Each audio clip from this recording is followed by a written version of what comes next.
Hello बच्चों, स्वागत है आपका हमारे YouTube चैनल एजुकेशन मित्रा पर। आज की इस वीडियो में हम क्लास 10th का हिस्ट्री का चैप्टर नंबर 2 पढ़ेंगे, जो हमारे आने वाले बिहार बोर्ड मैट्रिक एग्जाम 2026 के लिए बहुत ही इम्पोर्टेंट है। अभी जो हम कर रहे हैं वो बहुत ही कम समय में पूरे चैप्टर को हम रिवाइज करने का प्रयास कर रहे हैं। साथ ही साथ उस चैप्टर से जितने भी इम्पोर्टेंट क्वेश्चन होगा उसे भी हम देखने और समझने का प्रयास करेंगे, जिसका जो एग्जाम में आने की संभावना जो है वो बहुत ज्यादा रहती है। तो चलिए चैप्टर शुरू करते हैं। अभी जो हमारा चैप्टर सेकेंड है वो है समाजवाद एवं साम्यवाद। यह हमारा हिस्ट्री का चैप्टर नंबर सेकेंड है। तो सबसे पहले ये हमें समझना है कि समाजवाद क्या होता है और साम्यवाद क्या होता है। क्या ये दोनों समान है या दोनों में कुछ अंतर भी है। तो सबसे पहले बात करते हैं हम समाजवाद का। तो समाजवाद एक ऐसी विचारधारा होती है जहां पे समाज के सभी वर्गों को जो है वो समान अधिकार दिया जाता है। कानून के नजर में जो हमारा उत्पादन के साधन है उस पे जो है समाज के सभी वर्गों का एक समान अधिकार होता है। तो बात है कि साम्यवाद भी क्या होता है। तो साम्यवाद भी लगभग समाजवाद के जैसा ही होता है, लेकिन यहाँ पे जो है अंतर ये होता है कि समाजवाद में जब हम संघर्ष की बात करते हैं, जहां पे अधिकार की बात करते हैं, तो यहाँ पे एक लोकतांत्रिक तरीका को अपनाया जाता है, बल्कि साम्यवाद में क्रांति के माध्यम से अपने अधिकार को मांगा जाता है। तो एक तरह से देखें तो समाजवाद और साम्यवाद जो है वो लगभग सेम ही है, लेकिन अगर हम इसमें अगर डेप्थ में जाकर देखते हैं तो इसमें कुछ मूलभूत अंतर भी है जो हम आने वाले चैप्टर में देखेंगे। तो सबसे पहले देखते हैं कि समाजवाद और साम्यवाद का उद्देश्य क्या है, ये किस प्रकार की विचारधारा है, ये क्या स्थापित करना चाहता है। तो दोनों का जो उद्देश्य है वो क्या है, वो है समानता स्थापित करना। चाहे वो समाजवाद हो या साम्यवाद हो, दोनों का उद्देश्य क्या है, समानता स्थापित करना, यानी कि समाज के सभी वर्ग को एक समान अधिकार हो, कानून के नजर में सब सेम हो, कोई भी ऊंच नीच नहीं हो। तो उद्देश्य को हम समझ लिए। साथ साथ अगर हम समाजवाद और साम्यवाद को देखें तो इसमें इस विचार को समझने का प्रयास करते हैं। इस विचार में क्या है कि एक व्यक्ति दूसरे व्यक्ति के समान है, चाहे वो किसी भी जाति, किसी भी वर्ग, चाहे वो अमीर हो या कि गरीब हो, किसी भी धर्म से हो, हर व्यक्ति जो है वो दूसरे व्यक्ति के समान है, किसी के साथ कोई भेदभाव नहीं हो। समाजवाद कहता है कि एक व्यक्ति दूसरे व्यक्ति के समान है, किसी व्यक्ति के साथ कोई भेदभाव नहीं हो, चाहे वो धर्म के आधार पे हो, जाति के आधार पे हो, क्षेत्र के आधार पे हो, भाषा के आधार पे हो, रंग के आधार पे हो, मतलब किसी भी आधार पे भेदभाव नहीं हो। सब किसी को सामाजिक, आर्थिक और राजनीतिक समानता मिले, यानी कि सामाजिक रूप से देखे तो सब के सब एक समान है, आर्थिक रूप से भी ना कोई अमीर हो ना कोई गरीब हो, यानी उसमें भी समानता हो। साथ साथ राजनीतिक समानता। राजनीतिक समानता क्या मतलब है कि राजनीति किसी विशेष वर्ग तक सीमित न रहे, यहाँ पे समाज के हर व्यक्ति की उसमें भागीदारी हो। तो ये जो है हमारा समाजवाद और साम्यवाद का ये उद्देश्य है। तो ये चार बात याद रखना है। पहला क्या है, समानता स्थापित करना, यानी समाज के हर वर्ग जो है वो एक समान है। दूसरा, एक व्यक्ति दूसरे व्यक्ति के समान है। तीसरा, कि किसी के साथ कोई भेदभाव नहीं हो। और चौथा ये कि हर किसी को सामाजिक, आर्थिक और राजनीतिक समानता मिले। अब हम बात करते हैं समाजवाद की उत्पत्ति का। तो समाजवादी भावना का उदय मूलतः 18वीं शताब्दी में औद्योगिक क्रांति के फलस्वरूप हुआ था।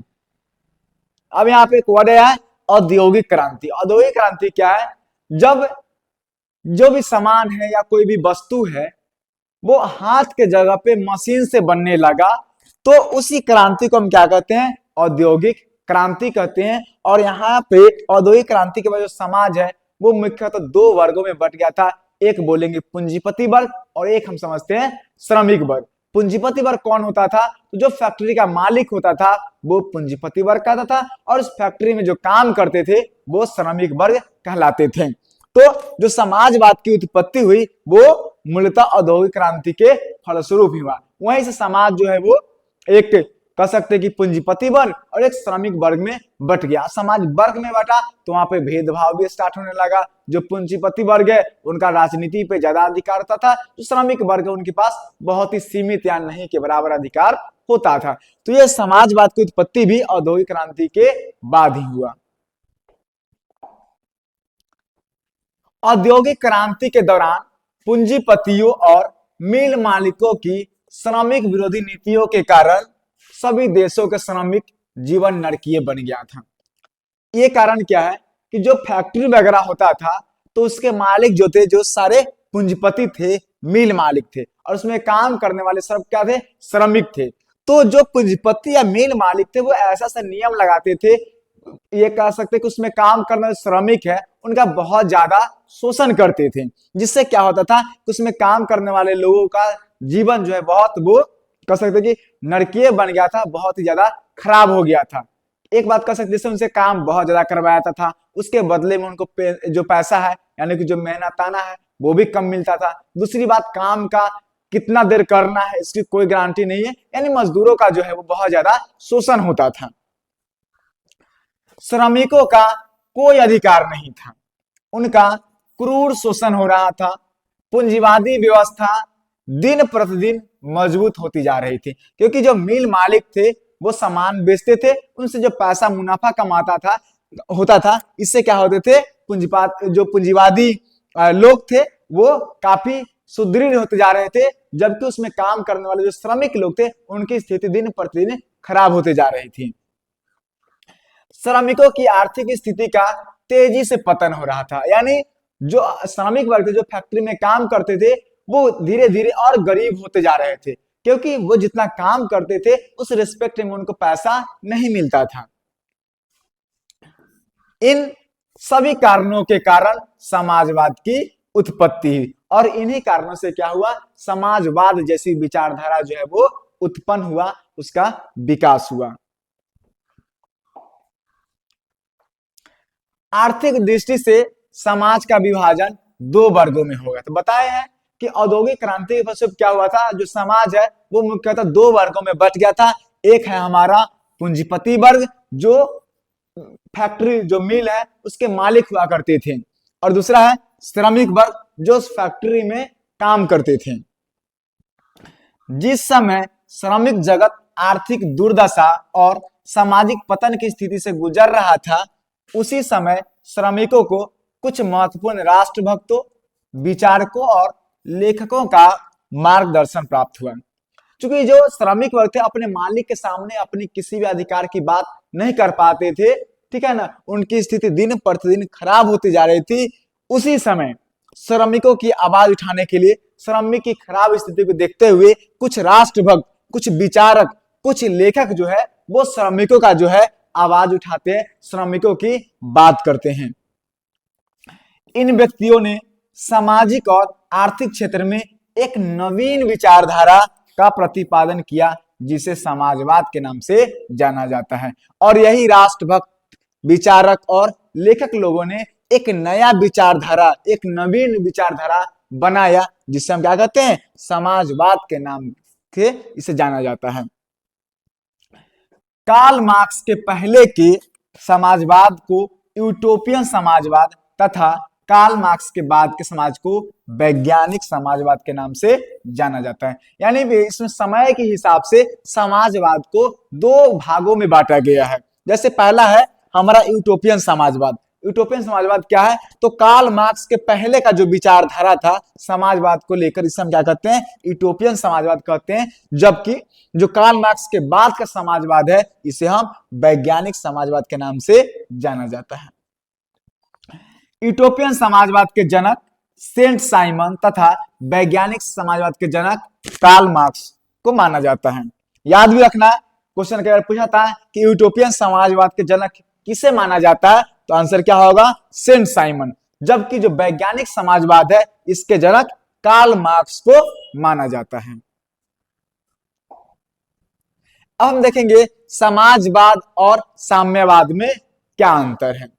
सबसे पहले समाजवाद, तो इसमें समाज को महत्व दिया जाता है।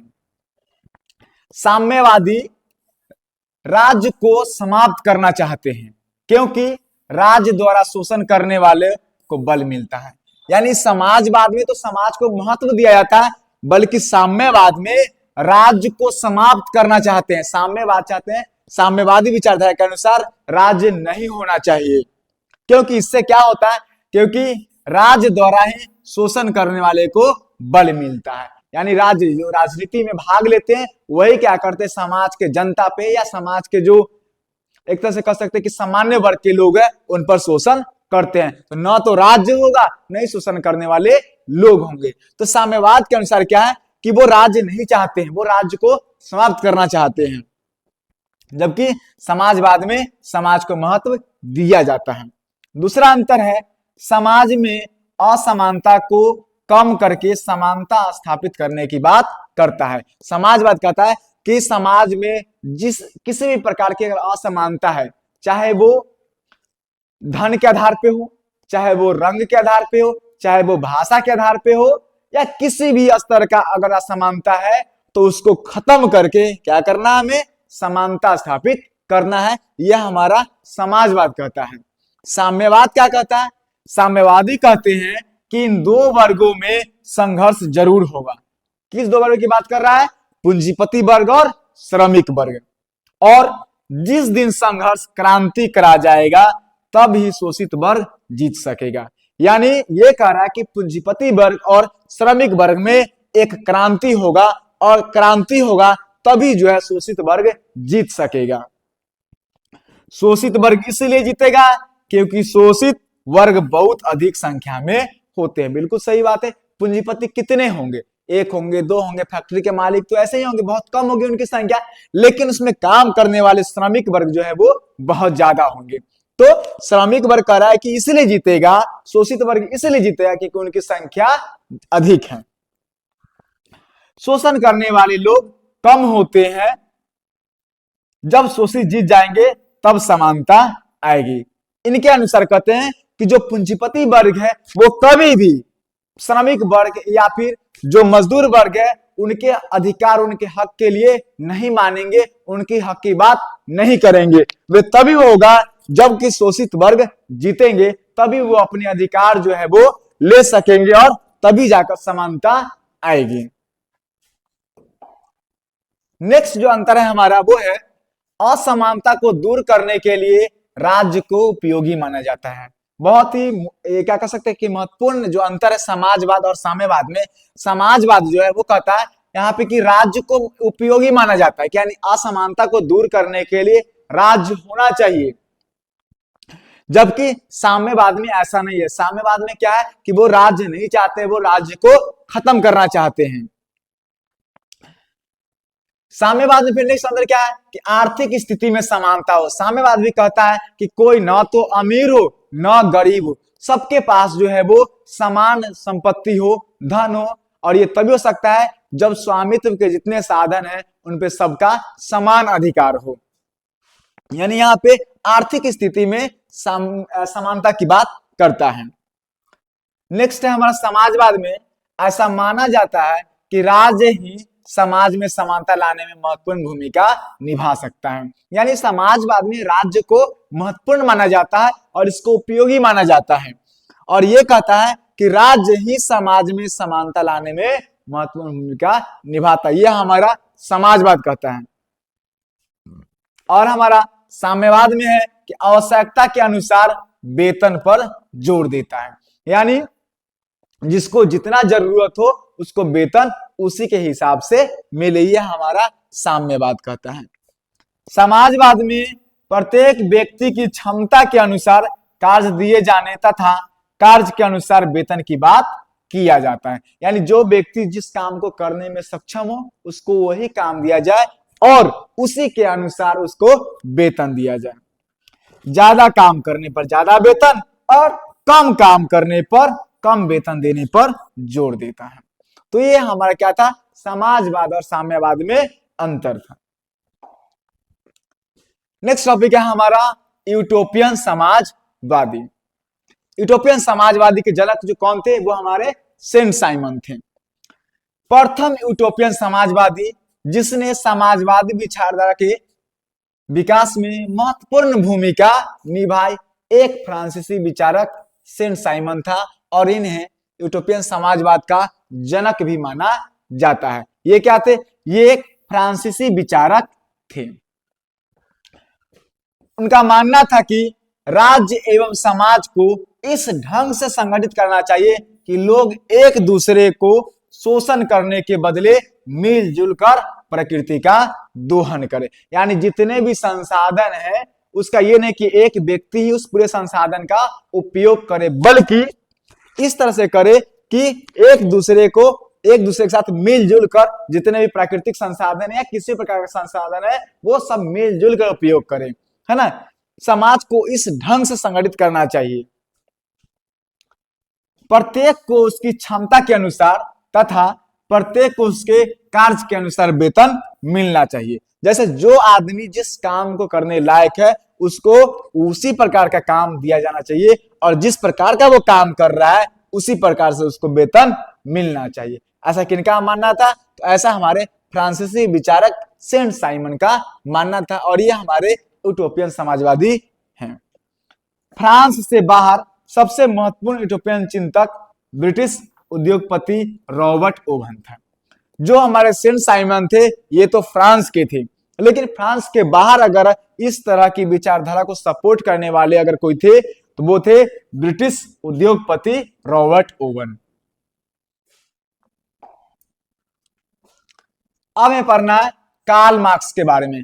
कार्ल मार्क्स का समय जो है वो 1818 से लेकर 1883 का समय होता है। कार्ल मार्क्स का जन्म 5 मई 1818 ईस्वी को जर्मनी के राइन प्रांत के ट्रियर नगर में एक यहूदी परिवार में हुआ था। तो जन्म आपको याद रखना है कि जन्म कब हुआ था? 5 मई 1818 ईस्वी को हुआ था। कहां पे हुआ था? तो जर्मनी के राइन प्रांत के ट्रियर नगर में, और ये एक यहूदी थे, है ना। एक यहूदी परिवार में इनका जन्म हुआ था। कार्ल मार्क्स के पिता हेनरिक मार्क्स एक प्रसिद्ध वकील थे जिन्होंने बाद में चलकर ईसाई धर्म ग्रहण कर लिया था। मार्क्स ने बोन विश्वविद्यालय में विधि की शिक्षा ग्रहण की। विधि का मतलब कि कानून की पढ़ाई की। परंतु 1836 में वे बर्लिन विश्वविद्यालय चले आए जहां उनके जीवन को एक नया मोड़ मिला। ये लाइन रिपीट हो चुका है, तो इस तरह से कार्ल मार्क्स की ये जीवनी है। आगे देखते हैं कि 1847 में उन्होंने बचपन के मित्र जेनी से विवाह किया।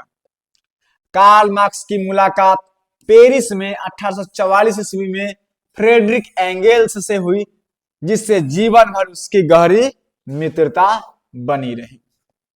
मार्क्स ने 1867 ईस्वी में दास कैपिटल नामक पुस्तक की रचना की, जिसे समाजवादियों की बाइबिल कहा जाता है। तो यहां से दो क्वेश्चन हैं जो पूछा जाता है। पहला है कि दास कैपिटल की रचना किसने की? तो आंसर क्या होगा हमारा? Karl Marx. दूसरा क्वेश्चन जो पूछा जाता है कि समाजवादियों की बाइबिल किसे कहा जाता है? तो आंसर क्या होगा? Das Kapital. तो आपको दोनों बात याद रखना है कि दास कैपिटल किनकी रचना है? तो कार्ल मार्क्स की। और समाजवादियों की बाइबिल किसे कहा जाता है? तो दास कैपिटल को। अब हमें जानना है मार्क्स के सिद्धांत। तो कार्ल मार्क्स ने 5 सिद्धांत दिया था। पहला सिद्धांत है हमारा द्वंदात्मक भौतिकवाद का सिद्धांत। दूसरा है वर्ग संघर्ष का सिद्धांत। तीसरा है इतिहास की भौतिकवादी व्याख्या। चौथा है मूल्य एवं अतिरिक्त मूल्य का सिद्धांत। और पांचवा है हमारा राज्यहीन और वर्गहीन समाज की स्थापना। तो ये हमारा क्या है? कार्ल मार्क्स के 5 सिद्धांत है। एग्जाम में कई बार पूछा जाता है, 2 मार्क्स में यहां से क्वेश्चन पूछा जाता है। तो ये जो है कार्ल मार्क्स के सिद्धांत, ये आपके एग्जाम के लिए ये जो क्वेश्चन है वो बहुत ज्यादा इंपॉर्टेंट है। क्वेश्चन में सीधा आ सकता है कार्ल मार्क्स के सिद्धांत क्या है, उनको लिखें। तो क्या होगा? कार्ल मार्क्स ने 5 सिद्धांत दिया। पहला क्या है हमारा? द्वंदात्मक भौतिकवाद का सिद्धांत। दूसरा है हमारा वर्ग संघर्ष का सिद्धांत। तीसरा है इतिहास की भौतिकवादी व्याख्या। चौथा है मूल्य एवं अतिरिक्त मूल्य का सिद्धांत। और पांचवा है हमारा राज्यहीन और वर्गहीन समाज की स्थापना। तो एग्जाम के पॉइंट ऑफ व्यू से ये इंपॉर्टेंट है। कार्ल मार्क्स के अनुसार 6 ऐतिहासिक चरण है। पहला है आदिम साम्यवादी युग, दूसरा है हमारा दास्ता का युग, तीसरा है हमारा सामंती युग, चौथा है हमारा पूंजीवादी युग, पांचवा है हमारा समाजवादी युग और छठा है हमारा साम्यवादी युग।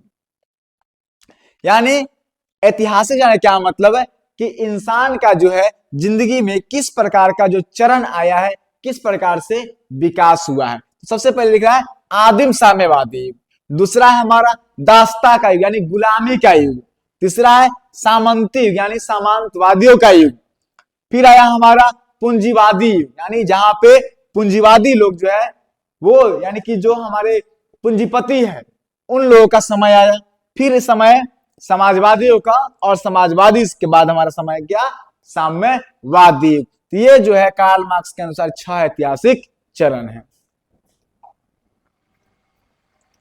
अब है पढ़ना है 1917 की बोल्शेविक क्रांति। 20वीं शताब्दी के इतिहास की एक महत्वपूर्ण घटना रूस की क्रांति थी।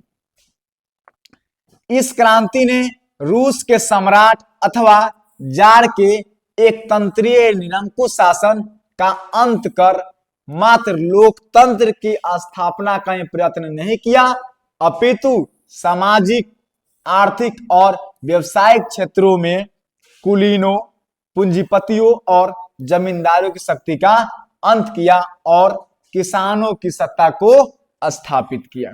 यानी 1917 की बोल्शेविक क्रांति से क्या हुआ कि जो समाज अभी तक एक राजा के पास था और वो राजा भी कैसा निरंकुश था, है ना, उससे निकालकर जो शासन है वो कहां पे आ गया, किसानों के पास आ गया, समाज के कह सकते कि निचले पायदान पर रहने वाले लोगों के पास आ गया, श्रमिकों के पास आ गया। जबकि उससे पहले जो राजनीति था वो किसके पास था, तो वो कुलीनों, पूंजीपतियों और जमींदारों के पास ये शक्ति था। तो इससे क्या हुआ, बोल्शेविक क्रांति से ही इन लोगों की शक्ति का खत्म हुआ और जो राजनीति का पावर था वो किसके पास आ गया, श्रमिक वर्ग या किसानों के पास आ गया। तो याद रखना है कि बोल्शेविक क्रांति में क्या इसका प्रभाव पड़ा, तो इसका प्रभाव यही पड़ा कि जो राजनीति या एक प्रकार से कह सकते जो सत्ता राजा के पास था या जो पूंजीपतियों के पास था उसका अंत हुआ और सत्ता और शक्ति किसके पास आ गया, किसान और श्रमिकों के पास आ गया। एक और बात कि रूस के सम्राट को क्या कहा जाता है, तो रूस के सम्राट को जार भी कहा जाता है। ये चीज आपको याद रखना है कि रूस के सम्राट को, ये कई बार एग्जाम में क्वेश्चन पूछा जाता है, तो रूस के सम्राट को क्या कहा जाता है, जार भी कहा जाता है। तो रूस के सम्राट को जार कहा जाता है, ये याद रखना, क्योंकि ऑब्जेक्टिव में कई बार ये चीज पूछा जाता है।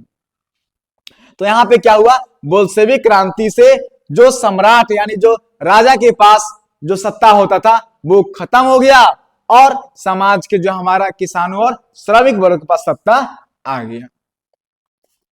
अब है कि ये क्रांति हुआ था 1917 की बोल्शेविक क्रांति, इसके कारण क्या थे, ये क्रांति क्यों हुआ, तो यहाँ पे इसके 6 निम्नलिखित कारण दिया गया है। पहला है जार की निरंकुशता एवं अयोग्य शासन। ये निरंकुशता क्या होता है, निरंकुशता का मतलब होता है कि अपनी मर्जी चलाना, जो हमें मन में आया, जैसे हमारे मन में आया हम वैसे ही करेंगे, हमें जनता की सुख सुविधाओं की, हमें जनता की जरूरत की, हमें जनता की आवश्यकता का कोई ध्यान नहीं रहता, बस हम अपनी मर्जी से जो शासन चलाते हैं, इसी तरह की चीजों को हम कहते हैं निरंकुशता। तो अब सीधी सी बात है कि आप एक राजा होकर अगर निरंकुश बनिएगा, जनता की जरूरत को आप नहीं समझिएगा, तो जनता में क्या होगा, असंतोष होगा, आक्रोश होगा। तो पहला कारण तो यही था कि राजा कैसा था, तो निरंकुश था, है ना। इसके साथ साथ अयोग्य भी था, मतलब वो राजा के बनने के लायक नहीं था, है कि नहीं, फिर भी वो शासन कर रहा था। तो पहला कारण क्या है कि जार की निरंकुशता एवं अयोग्य शासन। दूसरा है कृषकों की दयनीय स्थिति, यानी जो रूस के किसान थे उनकी स्थिति काफी खराब थी, तो एक कारण ये भी है। इसके साथ साथ मजदूरों की दयनीय स्थिति, यानी जो फैक्ट्री में काम करने वाले श्रमिक लोग थे उनकी भी स्थिति क्या थी, बहुत ज्यादा खराब थी। औद्योगिकरण की समस्या, रूसीकरण की नीति और विदेशी घटनाओं का प्रभाव, तो इन सब कारणों के कारण क्या हुआ, बोल्शेविक क्रांति हुआ। अब विदेशी घटना के प्रभाव में हम देखते हैं क्रीमिया का युद्ध, जापान से पराजय तथा 1905 की क्रांति, रूस में मार्क्सवाद का प्रभाव तथा बुद्धिजीवियों का योगदान, और अगर तात्कालिक कारण हम देखते हैं तो प्रथम विश्व युद्ध में रूस की पराजय। तो इन सब से क्या हुआ कि 1917 की बोल्शेविक क्रांति हुआ, इन सब कारणों के कारण ऐसा हुआ। अब ये समझना है रूसी क्रांति। रूसी क्रांति में जो सबसे पहला घटना आता है हमारा वो है खूनी रविवार की घटना, और खूनी रविवार जो है एग्जाम के हिसाब से बहुत ज्यादा इंपॉर्टेंट है, तो खूनी रविवार को आपको याद रखना। ये खूनी रविवार क्या है, तो 1905 में रूस जापान युद्ध में रूस के पराजय के कारण 22 जनवरी 1905 को लोगों का समूह रोटी दो के नारे के साथ सड़कों पर प्रदर्शन करते हुए सेंट पीटर्सबर्ग स्थित महल की ओर जा रहा था, परंतु जार की सेना ने इस निहत्थे लोगों पर गोलियां बरसाई जिसमें हजारों लोग मारे गए। चूंकि उस दिन रविवार था इसलिए 22 जनवरी को खूनी रविवार के नाम से जाना जाता है। यानी 1905 में रूस और जापान का जब युद्ध हो रहा था तो उसमें क्या हो गया कि रूस इतना बड़ा देश होते हुए भी क्या हुआ, जापान से हार गए। ठीक है, तारीख क्या याद रखना आपको, 22 जनवरी 1905 के। इससे क्या हुआ कि रूस के लोग को समझ में आ गया कि जो हमारा राजा है वो अयोग्य है, वो राजा के लायक नहीं है। एक तो हम तो इतना दुख में है ही क्योंकि किसानों की स्थिति, श्रमिकों की स्थिति, मजदूरों की स्थिति खराब थी, और इसके साथ साथ वो विदेश से भी हार रहा था, तो लोग के मंदिर में जो आक्रोश था वो और ज्यादा फट पड़ा। तो लोग समूह क्या गए, रोटी दो के नारे के साथ सड़कों पर प्रदर्शन करते हुए कहां पे, सेंट पीटर्सबर्ग स्थित महल की ओर जा रहा था।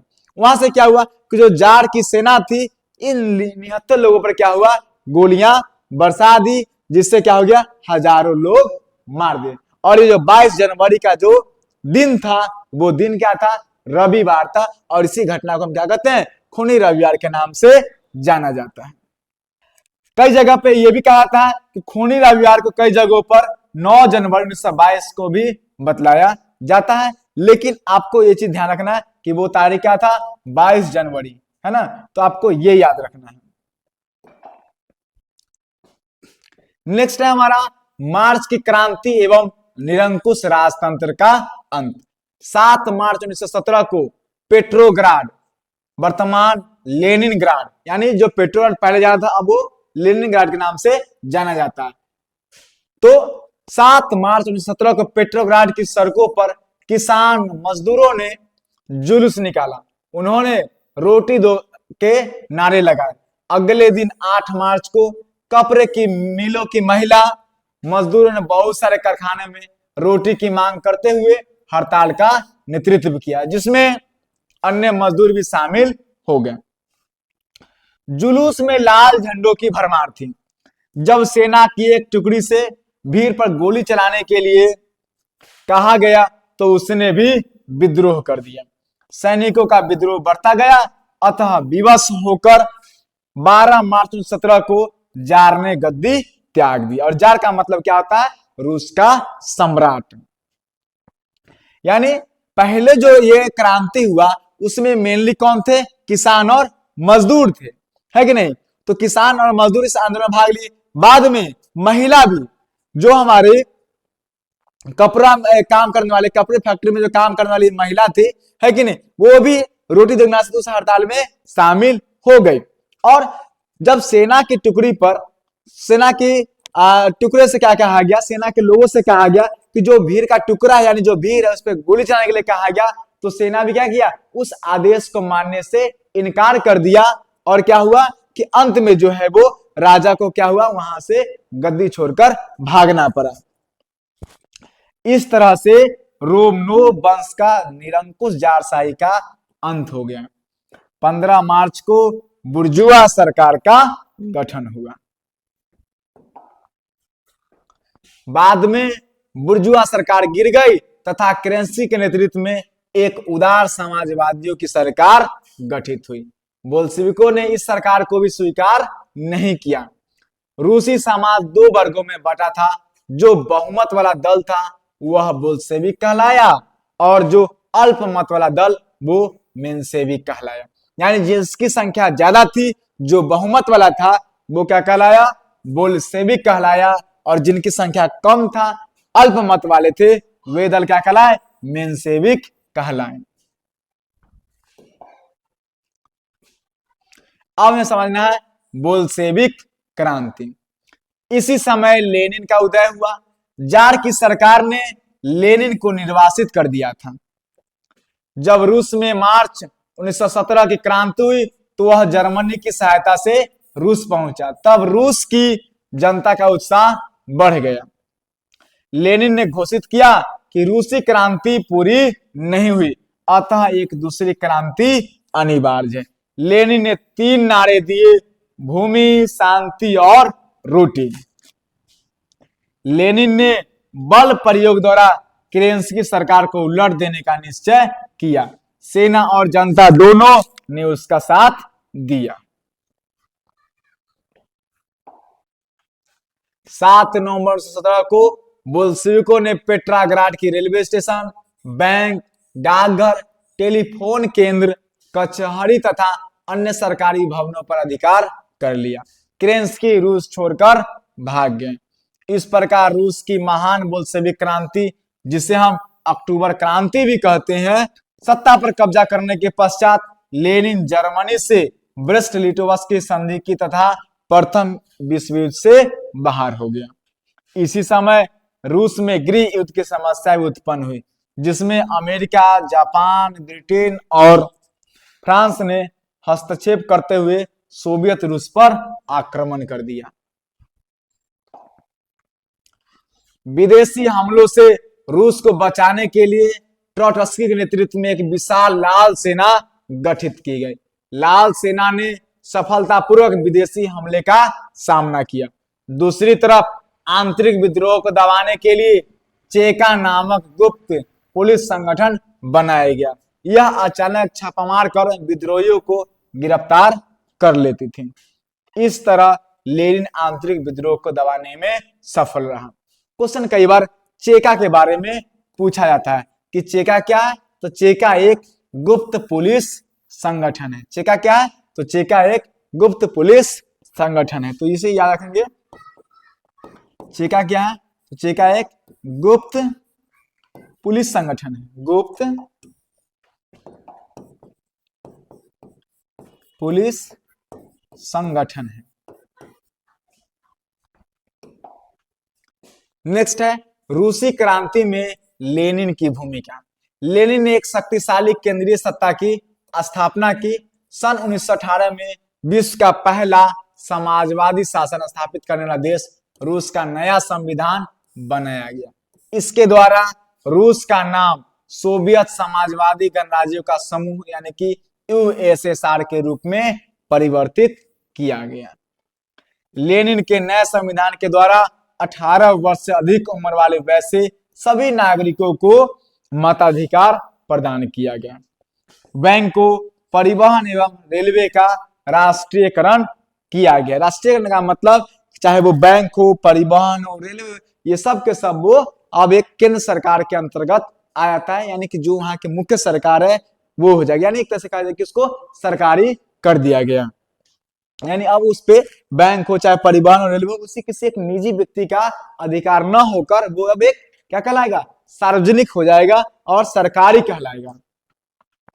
शिक्षा पर से चर्च का अधिकार समाप्त कर उसका भी राष्ट्रीयकरण कर दिया गया। यानी शिक्षा भी अब किसका विषय हो जाएगा? तो वो भी राष्ट्र का विषय हो जाएगा, वो भी सरकारी हो जाएगा।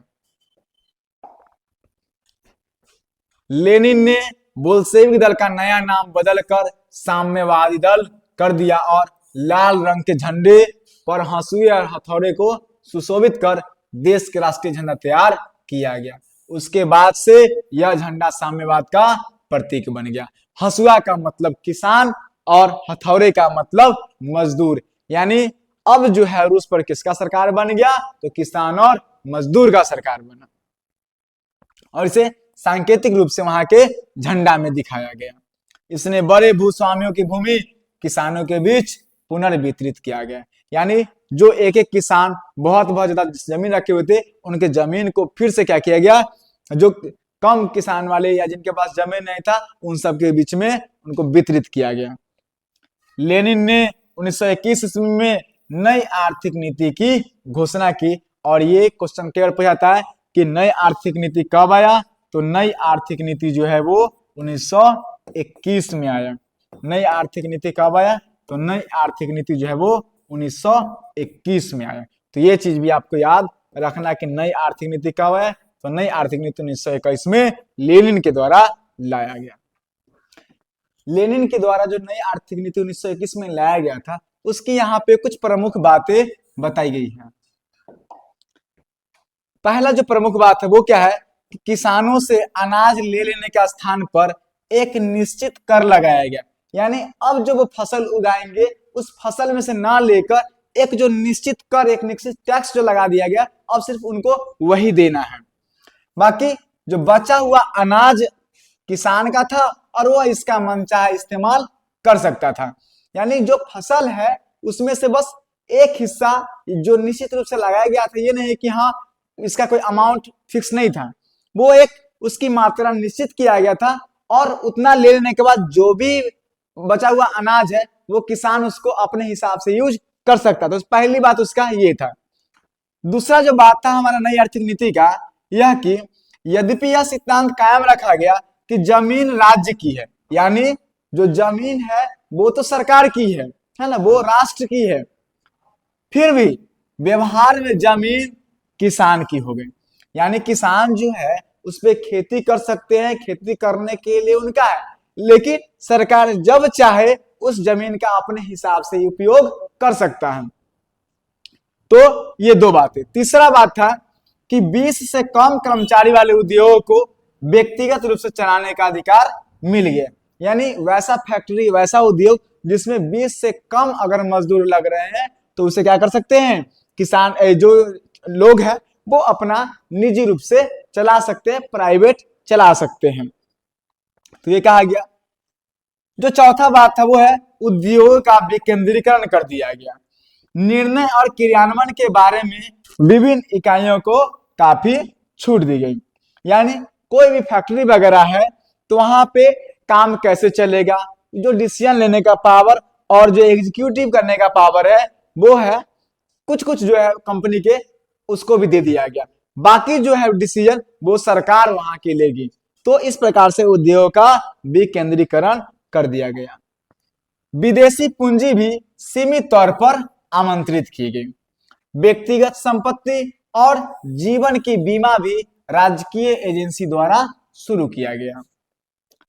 विभिन्न स्तरों पर बैंक खोले गए। ट्रेड यूनियन की अनिवार्य सदस्यता समाप्त कर दी गई। तो ये हमारी क्या थी, नई आर्थिक नीति की कुछ प्रमुख बातें थी। अब हमें पढ़ना है स्टालिन के बारे में। 1924 ईस्वी में जब लेनिन की मृत्यु हुई तो उत्तराधिकार की समस्या खड़ी हुई। विभिन्न समूहों और अलग अलग नेताओं के बीच सत्ता के लिए गंभीर संघर्ष चल रहे थे।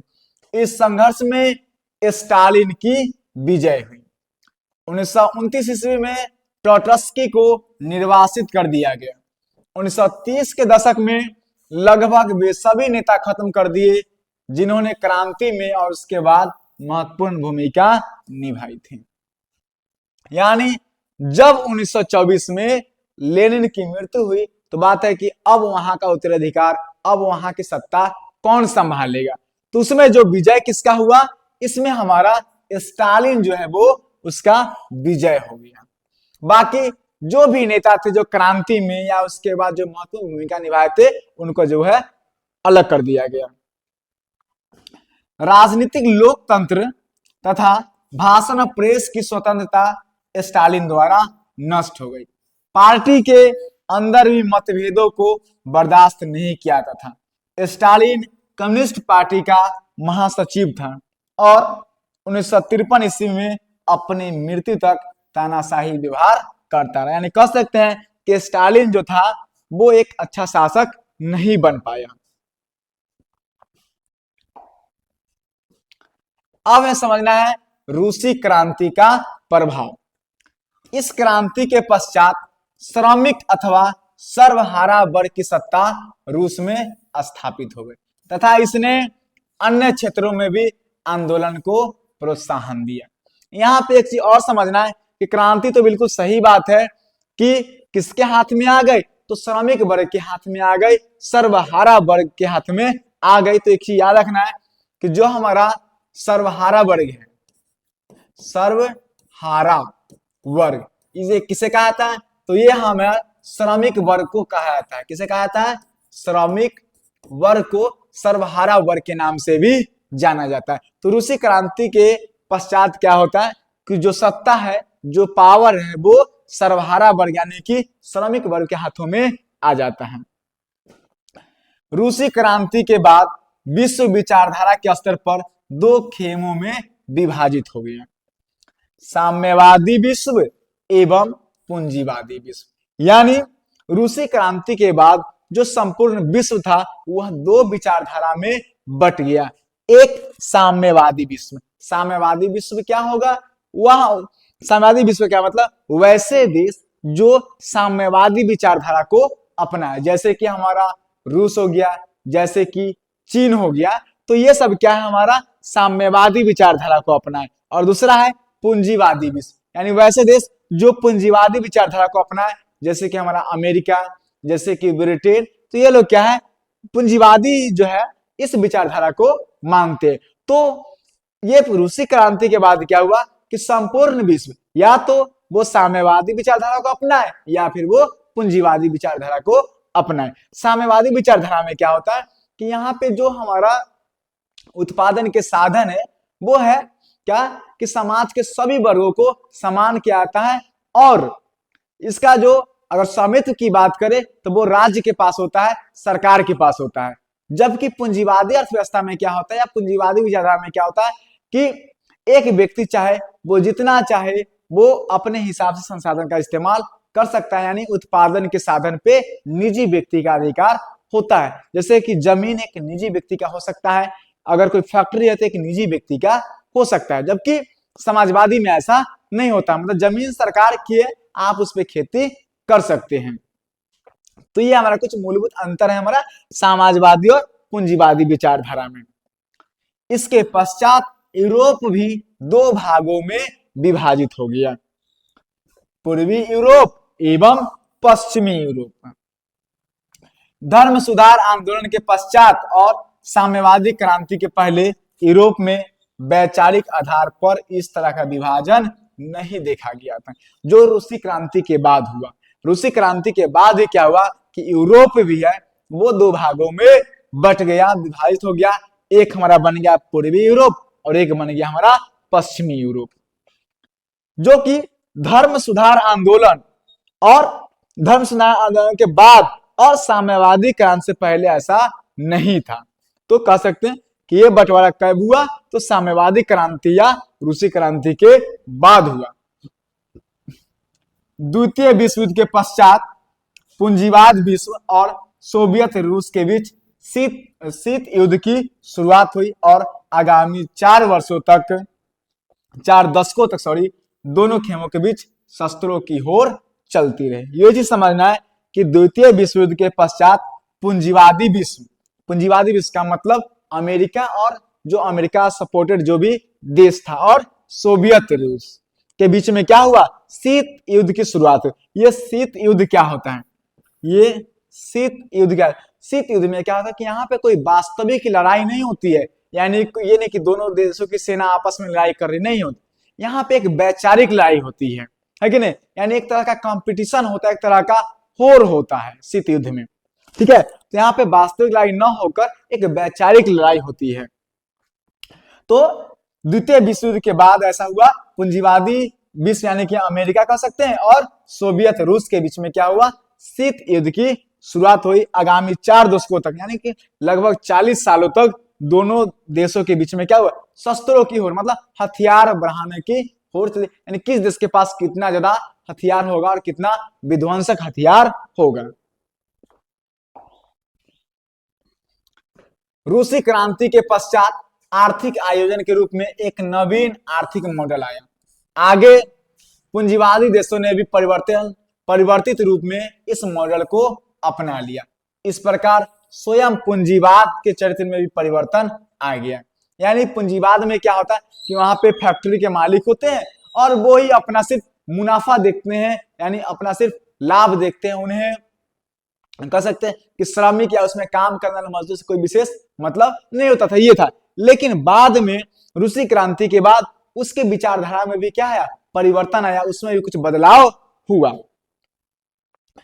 इस क्रांति की सफलता ने एशिया और अफ्रीका में उपनिवेश मुक्ति को भी प्रोत्साहन दिया। यानी रूसी क्रांति से क्या हुआ कि जो देश एशिया और अफ्रीका में अपना उपनिवेश बनाए हुए थे, तो वो जिस देश पे उपनिवेश रहा था वहां के लोगों ने भी क्या किया, उनके पास भी हिम्मत आया, उनके पास भी क्या एक कह सकते हैं कि मोटिवेशन है कि वो भी उसके प्रति जो उपनिवेश बनाया हुआ था उससे क्या हुआ कि उससे छुटकारा दिलाने के लिए उन लोगों के पास हिम्मत आया, वो लोग भी तो ऐसा प्रोत्साहित हुए। क्योंकि सोवियत रूस की साम्यवादी सरकार ने एशिया और अफ्रीका के देशों में होने वाले राष्ट्रीय आंदोलन को वैचारिक समर्थन प्रदान किया। यानी जो देश अपने उपनिवेश से मुक्ति की लड़ाई लड़ रहे थे, जो हमारा रूस है, उसको क्या किया, सपोर्ट किया। अब है शीत युद्ध। शीत युद्ध क्या होता है, तो यह एक वैचारिक युद्ध था। यानी इसमें कोई हथियार से लड़ाई नहीं होता है कि दोनों देशों की सेना आपस में लड़ रही है, उस तरह की लड़ाई नहीं होती है। क्या होता है, वैचारिक युद्ध होता है जिसमें पूंजीवादी गुट का नेता संयुक्त राज्य अमेरिका तथा साम्यवादी गुट का नेता सोवियत रूस था। तो शीत युद्ध जो है वो संयुक्त राज्य अमेरिका और सोवियत रूस के बीच में हुआ था। यह क्या था, एक वैचारिक युद्ध था। संयुक्त राज्य अमेरिका क्या था, तो ये पूंजीवादी गुट का नेता है। अमेरिका क्या है, पूंजीवादी गुट का नेता है, जबकि सोवियत रूस क्या है, तो ये साम्यवादी गुट का नेता है। अब हम इस चैप्टर से संबंधित जो इंपॉर्टेंट क्वेश्चन है उसको देखेंगे। तो सबसे पहला जो क्वेश्चन आता है हमारा, वो हमारा अति लघु उत्तरीय प्रश्न आता है ना। यानी ये very short question type question है। इसमें है पहला, पूंजीवादी क्या है। आंसर है, पूंजीवादी एक आर्थिक व्यवस्था है जिसमें उत्पादन के साधनों पर निजी व्यक्ति का स्वामित्व यानी कि अधिकार होता है। यानी जितने भी उत्पादन के साधन है उस पर अधिकार किसका होगा, किसी भी निजी व्यक्ति का हो सकता है। जिसके पास पैसा हो उस उत्पादन के साधन पर अपना कंट्रोल जमा सकता है, यानी उसका अपना अधिकार हो सकता है। तो ये हमारा पूंजीवादी अर्थव्यवस्था में होता है। अगला क्वेश्चन है, खूनी रविवार क्या है। 9 जनवरी 1905 को लोगों का समूह रोटी दो किनारे के साथ सड़कों से सेंट पीटर्सबर्ग महल की ओर जा रहे थे, परंतु जार की सेना ने इस निहत्थे लोगों पर गोलियां बरसाई, जिसमें हजारों लोग मारे गए। और यह दिन क्या था, तो यह दिन रविवार था, इसलिए इसे खूनी रविवार कहते हैं। उसे लाल रविवार के नाम से भी जाना जाता है। अच्छा, ये जो 9 जनवरी है इसे कई बार 22 जनवरी भी डेट है, तो चूंकि इसमें क्लियर नहीं है तो आप देखेंगे कि कई जगह पे 9 जनवरी तो कई जगह पे 22 जनवरी भी लिखा होता है। यहां पे 9 जनवरी हम लिखे हैं। नेक्स्ट है, अक्टूबर क्रांति क्या है। 7 नवंबर 17 ईस्वी बोल्शेविकों ने पेट्राग्राड की रेलवे स्टेशन, बैंक, डाकघर, टेलीफोन केंद्र, कचहरी तथा अन्य सरकारी भवनों पर अधिकार कर लिया। केरेंस्की रूस छोड़कर भाग गया और इसे क्या कहते हैं, अक्टूबर क्रांति कहते हैं।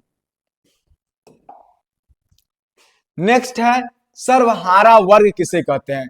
समाज का वैसा वर्ग जिसमें किसान, मजदूर और आम गरीब लोग शामिल हो उसे क्या कहा जाता है, उसे सर्वहारा वर्ग कहते हैं।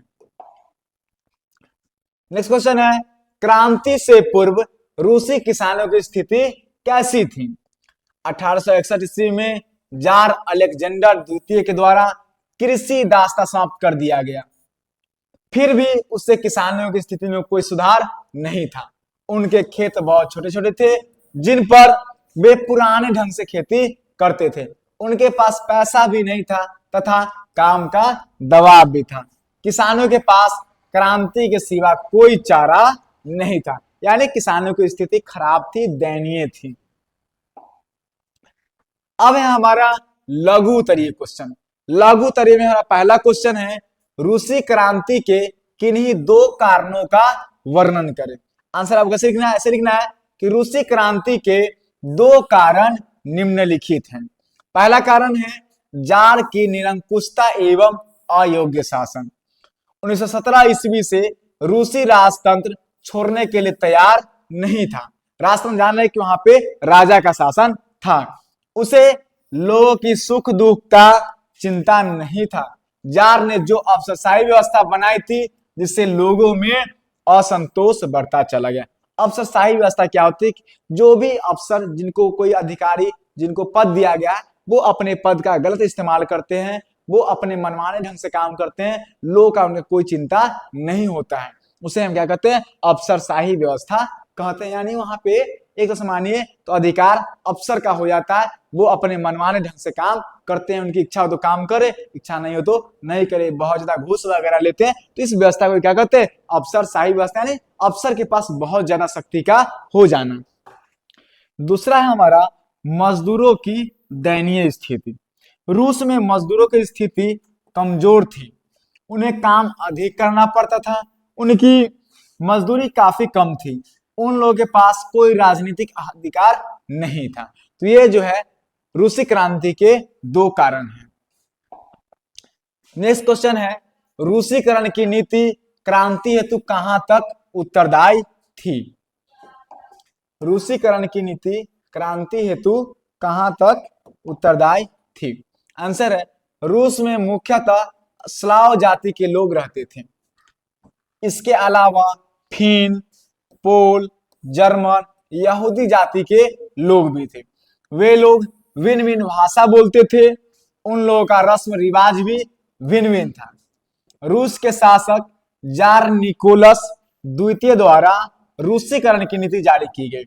सभी लोगों पर रूसी भाषा, रूसी शिक्षा और रूसी संस्कृति लादने का कोशिश किया गया। इससे अल्पसंख्यकों में हलचल मच गई, इसलिए इनके पास क्रांति के अलावा कोई चारा नहीं था। साम्यवाद एक नई आर्थिक एवं सामाजिक व्यवस्था थी। कैसे? 1917 ईस्वी से पूर्व रूस में रोमनोव राजवंश का शासन था। रूस के सम्राट को जार कहा जाता था। रूस में किसान, मजदूर और सामान्य लोगों का जीवन दयनीय था। 1917 ईस्वी में लेनिन के नेतृत्व में क्रांति हुई।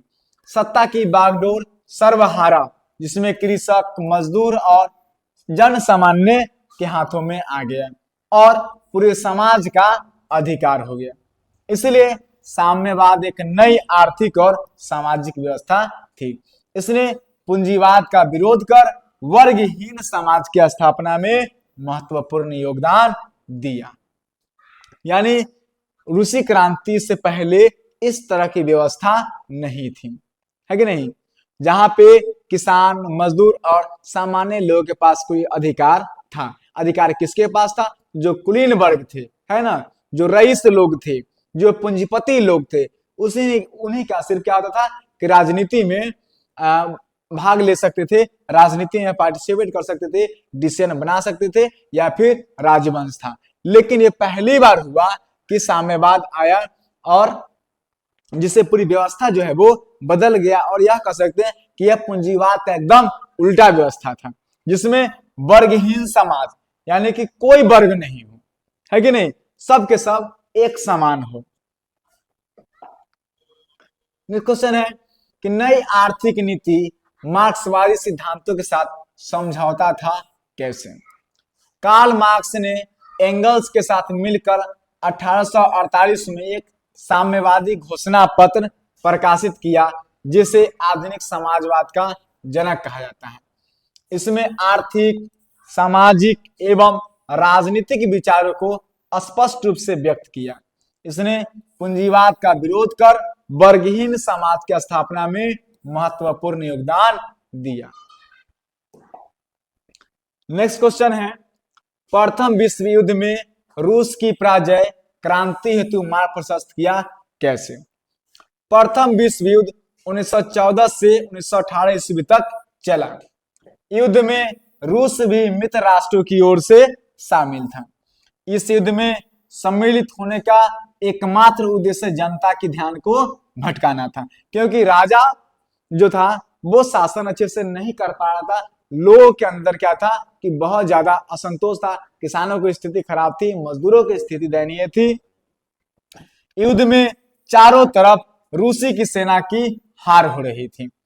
न उसके पास अच्छे हथियार थे एवं न ही पर्याप्त भोजन की सुविधा थी। यानी एक तो वहां की जनता के साथ बहुत असंतोष था। इससे बचने के लिए, ध्यान भटकाने के लिए वहां के राजा ने क्या किया, युद्ध में शामिल हो गया। युद्ध में भी क्या हुआ कि रूसी की सेना हार रही थी। कारण क्या था कि न तो उनके पास अच्छे हथियार थे और न ही उनके पास खाने के लिए पर्याप्त भोजन थे। जार की सेना ने कमान अपने हाथों में ले लिया। प्रथम विश्व युद्ध में रूस की पराजय ने क्रांति हेतु मार्ग प्रशस्त किया। यानी क्या हुआ कि रूस में जो प्रथम विश्व युद्ध में भाग लिया था वहां भी इसकी स्थिति क्या हो गई, खराब हुई, वहां भी उसकी बेइज्जती हुई। इससे क्या हुआ कि वहां के लोगों में और ज्यादा क्या हुआ कि आक्रोश और जो था एक तरह से कि वो असंतुष्ट थे वो भी बढ़ गया और उनके पास अंत में क्रांति के अलावा कोई दूसरा रास्ता नहीं बचा। अब है हमारा दीर्घ उत्तरीय प्रश्न। पहला क्वेश्चन है हमारा, रूसी क्रांति के कारणों की विवेचना करें। यानी कि जो रूसी क्रांति हुई इसके क्या क्या कारण था। तो पहला जो हमारा कारण है वो है जार की निरंकुशता एवं अयोग्य शासन। रूस के शासक जार निकोलस द्वितीय अयोग्य शासक था। यानी एक अच्छा राजा नहीं था, उसके पास शासन करने की क्षमता नहीं थी। इसे लोगों के सुख दुख का कोई प्रभाव नहीं था। रूस की जनता की स्थिति दिन प्रतिदिन दयनीय होती जा रही थी, जिसके कारण उसके पास क्रांति के अलावा कोई चारा नहीं था। दूसरा है रूस की दयनीय स्थिति। रूस की बहुसंख्यक कृषक एवं लोगों की स्थिति दयनीय थी तथा कर के बोझ से यानी कि टैक्स के बोझ से दबे थे। तो किसानों के पास क्रांति के सिवा कोई चारा नहीं था। अगला हमारा मजदूरों की दयनीय स्थिति। यानी यहाँ पे रूस के यहाँ पे किसानों ज्यादा अच्छा रहेगा, यानी रूस के किसानों की दयनीय स्थिति। नेक्स्ट हमारा मजदूरों की दयनीय स्थिति। रूस में मजदूरों की स्थिति भी क्या थी, काफी दयनीय थी। उन्हें अधिक काम करना पड़ता था। उन लोगों का मजदूरी जो था वो काफी कम था। यानी काम तो उन्हें बहुत ज्यादा करना पड़ता था, लेकिन उनकी मजदूरी यानी काम के बदले में जो पैसा मिलता था वो बहुत ज्यादा कम था। इससे उनकी स्थिति भी क्या थी, खराब थी, दयनीय थी। तो इन लोगों के पास भी जो क्रांति के अलावा कोई दूसरा रास्ता नहीं था। नेक्स्ट है हमारा औद्योगिकरण की समस्या। रूसी औद्योगिकरण पश्चिमी पूंजीवादी से भिन्न था। क्षेत्रों में महत्वपूर्ण उद्योग बहुत कम था जो आर्थिक शोषण को बढ़ावा दे रहे थे। यानी यहाँ पे कोई बहुत ज्यादा अच्छा फैक्ट्री नहीं था। नेक्स्ट है हमारा रूसीकरण की नीति। जार निकोलस द्वितीय द्वारा जारी की गई रूसीकरण की नीति से परेशान था। जार ने देश के सभी लोगों पर रूसी भाषा, रूसी शिक्षा और रूसी संस्कृति लादने का प्रयास किया। यानी रूस में बहुत से अलग अलग धर्म के, अलग अलग विचारधारा के लोग रहते थे, लेकिन रूसीकरण की नीति के तहत क्या किया गया कि सबको जो है वो जबरदस्ती रूसी भाषा, रूसी शिक्षा और रूसी संस्कृति लादने का प्रयास किया गया, जिससे क्या हो गया, जो अल्पसंख्यक समूह थे उनके पास क्रांति करने के अलावा दूसरा कोई रास्ता नहीं था। नेक्स्ट क्वेश्चन है हमारा, नई आर्थिक नीति क्या है।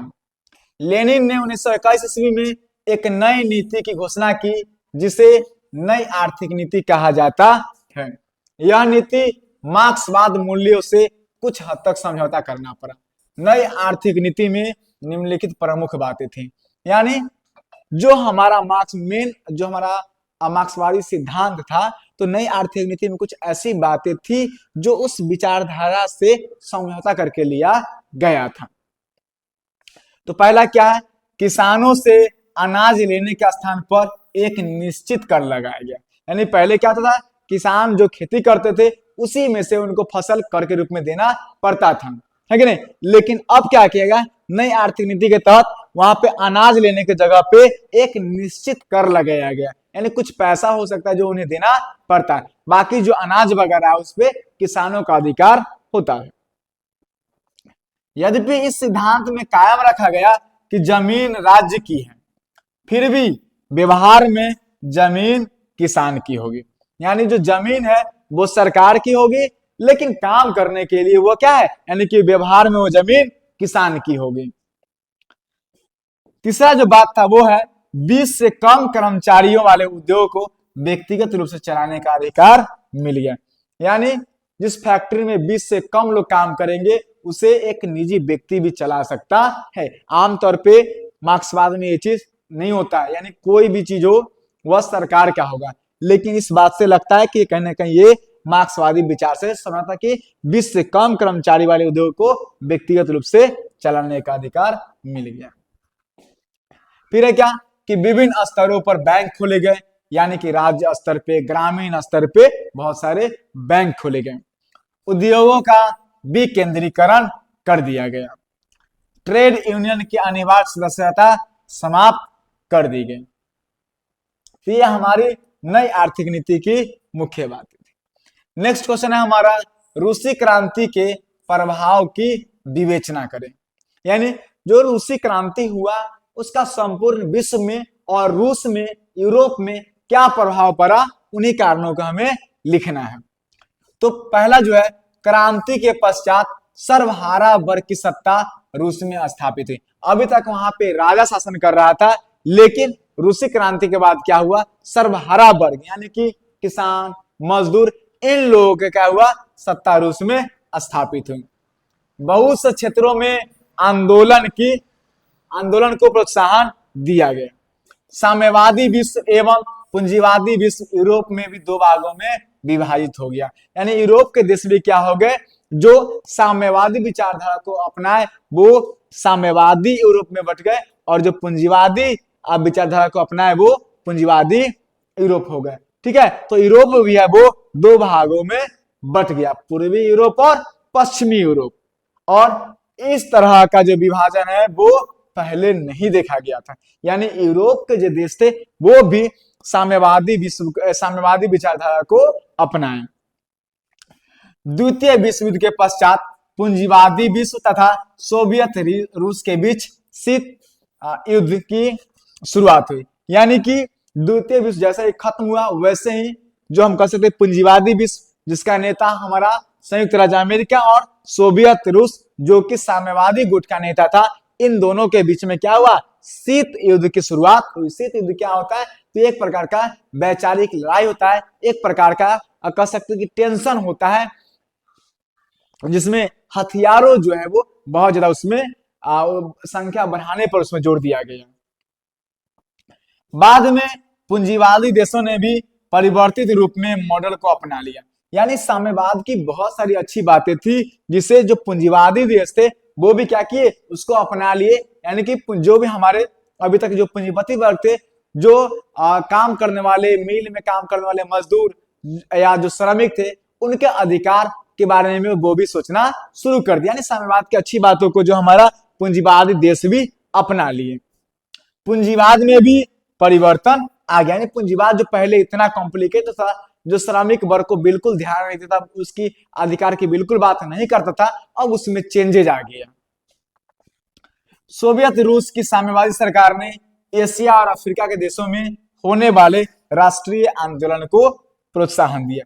यानी जो गुलाम देश थे अफ्रीका और एशिया के, उन लोगों के जो लड़ाई था अपने उपनिवेश के प्रति, उसमें भी क्या कि रूस जो है उसमें सहयोग करता है, उसमें उसकी हिम्मत बढ़ाता है, प्रोत्साहन देता है। नेक्स्ट क्वेश्चन है हमारा, कार्ल मार्क्स के जीवनी एवं सिद्धांतों का वर्णन करें। तो कार्ल मार्क्स का जन्म 5 मई 1818 ईस्वी को जर्मनी के ट्रियर नगर में एक यहूदी परिवार में हुआ था। कार्ल मार्क्स के पिता हेनरिक मार्क्स एक प्रसिद्ध वकील थे। उन्होंने बाद में चलकर ईसाई धर्म ग्रहण कर लिया था। मार्क्स ने बोन विश्वविद्यालय में विधि की शिक्षा प्राप्त की। 1836 ईस्वी में बर्लिन विश्वविद्यालय चले आए, जहां उनकी जीवनी को एक नया मोड़ मिला। 1843 ईस्वी में उसने बचपन के मित्र जेनी से विवाह किया। राजनीतिक एवं सामाजिक इतिहास पर मॉन्टेस्क्यू तथा दूसरे के विचार का ग्रहण किया। मार्क्स की मुलाकात पेरिस में 1844 में फ्रेडरिक एंगेल्स से हुई। मार्क्स ने एंगेल के साथ मिलकर 1948 ईस्वी में एक साम्यवादी घोषणा पत्र प्रकाशित किया, जिसे आधुनिक समाजवाद का जनक कहा जाता है। उपयुक्त घोषणा पत्र मार्क्स ने अपने आर्थिक, सामाजिक और राजनीतिक विचारों को स्पष्ट रूप से व्यक्त किया है। कार्ल मार्क्स ने दास कैपिटल नामक पुस्तक की रचना की, जिसे समाजवादियों की बाइबिल कहा जाता है। फिर हम देखते हैं मार्क्स के सिद्धांत। तो मार्क्स का पहला सिद्धांत है द्वंदात्मक भौतिकवाद का सिद्धांत। दूसरा है हमारा वर्ग संघर्ष का सिद्धांत।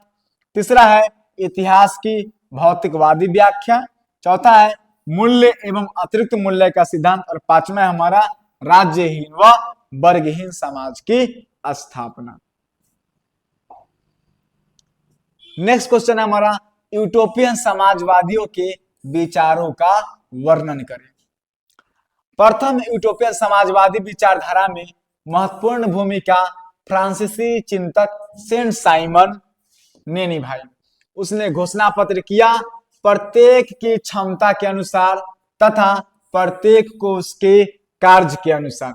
आगे यही समाजवाद का मूलभूत नारा बन गया। यानी प्रत्येक की क्षमता के अनुसार, जिस व्यक्ति की जो क्षमता हो उसको उसी के अनुसार कार्य मिलना चाहिए, और प्रत्येक को उसके कार्य के अनुसार, यानी जो व्यक्ति जो कार्य कर रहा है उसके अनुसार उसको वेतन मिलना चाहिए। तो यह हमारा जो सेंट साइमन था उनका घोषणा था।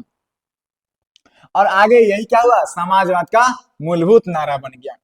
एक महत्वपूर्ण यूटोपियन विचारक चार्ल्स फैरियर था। वह आधुनिक औद्योगिकवाद का विरोधी थे। यानी आधुनिक औद्योगिकवाद में क्या है, उसमें क्या होता है कि एक व्यक्ति चाहे अमीर पर अमीर, अमीर पर अमीर होता जाता है। यानी जो पूंजीपति है, जो फैक्ट्री का मालिक है, जो मिल का मालिक है, वो क्या है, वो तो बस वो क्या है कि जितने भी संसाधन है उसका इस्तेमाल करके अमीर होते जा रहा है।